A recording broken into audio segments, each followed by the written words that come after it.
Hello, everyone. Welcome to session 7, and we're taking our one and only peek that we get to the book of Hosea. And as you see here, we're looking at least 4 different chapters in the 14 chapter book itself. So, entitling this lesson, A New Exodus Brings a New Wedding, taking a look at the first Exodus and the fact that this was orchestrated as a marriage proposal and ceremony between Yahweh and Israel. And this is what is reflected upon by all of the prophets in the future at various points in the development of their oracles that they are delivering to Israel, or at least most of the prophets, maybe not every one of them, but Hosea is certainly living it out in the example of his marriage with Gomer as being something of a type and shadow of the marital relationship at this stage in its development between Yahweh and his spouse Israel. So, moving from there to the prophecy of a new Exodus that's going to bring with it a marriage to a renewed Israel. So, working through portions of this to then unpack it later during our workshop. But the first Exodus, we had deliverance. Of course, it's deliverance through water, and this is something of a birth for Israel. And Ezekiel talks about this as finding Israel basically being an abandoned young female who was beaten, tattered, and abused out in the wilderness that he took in under his garment. He washed, cleaned, clothed her, and then eventually made her his wife, right? So that too, doubling down on the idea of how they were born out of Egypt as if it were a womb. This is the Israelites walked through the sea on dry ground with the waters like a wall. That day the Lord saved Israel from the power of the Egyptians.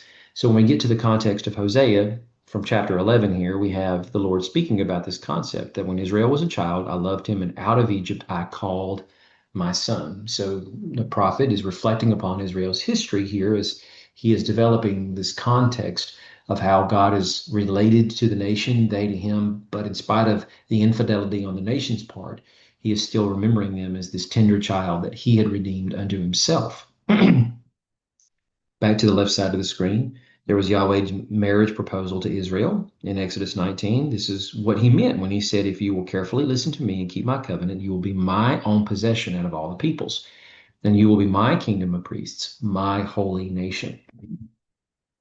In Hosea chapter 12, we see the same thing when Hosea is speaking the words of the Lord and he says, I have been the Lord your God ever since the land of Egypt. I will make you live in tents again as in the festival days. Now, what is perhaps not quite captured here is the idea that with respect to living in tents, this not only is hearkening back to Israel's early days, but there would be a special tent, a bridal tent, in which after a marriage covenant ceremony occurred, this will be the place where the marriage ceremony itself was ratified. So, in the minds of some scholars, this is a callback to the idea of when Yahweh took Israel to be his wife when they were living as exiles, still wandering in the wilderness, a nomadic people living in tents. And part of the reason why the tabernacle is constructed as it is as a tent, because as many scholars would say, and not to be overtly uncouth here, but it's the idea that based off the writing styles of ancient Near Eastern script, the concept is that as marriage has happened between Yahweh and Israel, the place of their trysting happens to be the tabernacle where God meets with his bride, and it's in the confines of this garden-esque environment that's pictured within the tabernacle. And it too is a primitive style tent, right? So it's a humble dwelling. And it's the very thing that Yahweh says he wants to live in with respect to his people, a people who are lowly in heart, right? We have the proposal of the marriage ceremony and the ratification of it in Exodus 24. There's not a direct analogous passage here, hence the open block here from Isaiah. I'm sorry, Hosea. But we have what is told to us by Moses in Exodus. He took the covenant scroll, read it aloud, and the people responded, We will do and obey all that the Lord has said.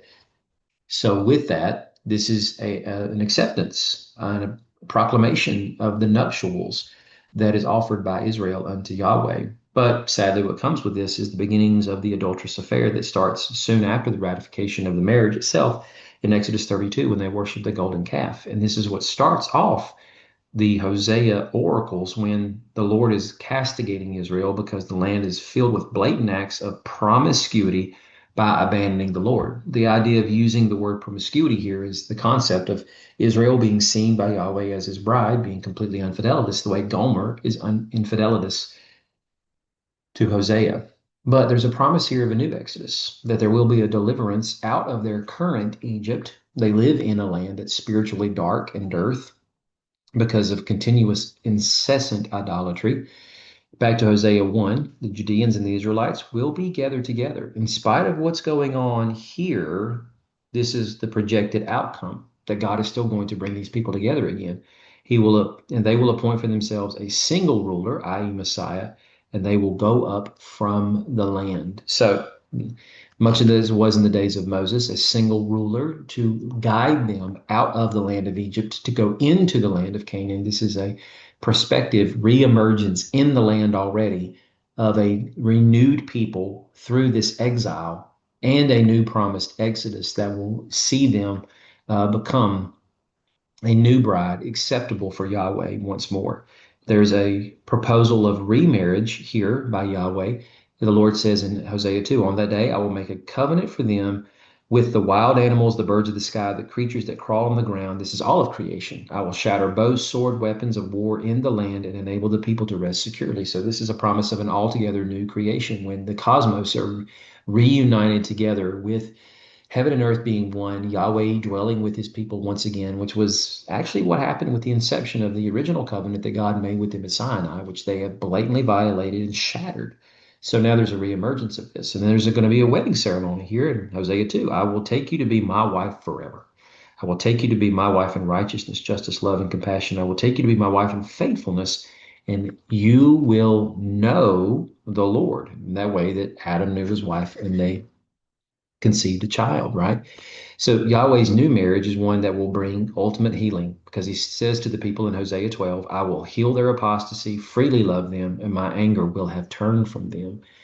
And this marriage will ultimately bring the sustenance that they need because he says, I will be like the dew to Israel and he will blossom like the lily. And just think of the mental picture of that, if you can capture it, of a lily opening up because receiving that life-giving nourishment through the stem that's planted firmly in the ground, embedded there with the root structure, sapping up the vital nutrients from the soil and the water and the sunshine doing its work to make this process happen. The Lord is going to be all of that for Israel, as he said, the dew on the ground. And they will take root like the cedars of Lebanon, now growing like massive stately trees that are used for all kinds of things. Of course, highly coveted by many people throughout the ancient Near East of their day. But the idea is that those trees, being as tall as they are virtually unshakable by natural disasters. Normally, it takes the hand of man to bring them down. And this marriage will ultimately bring life. Again, Hosea 14, part of what our required reading is his new branches will spread, his splendor will be like that of the olive tree. So, spreading, as far as Israel goes, means going beyond the land, right? If they're going to spread, that means like this vine concept, they will tentacle beyond the land and begin to infiltrate the nations, not in a militaristic way, but ultimately consuming the nations with right worship of Yahweh. It's fragrance like the forest of Lebanon, and the people will return and live beneath its shade. So again, a new promised exodus. They will grow grain and blossom like the vine.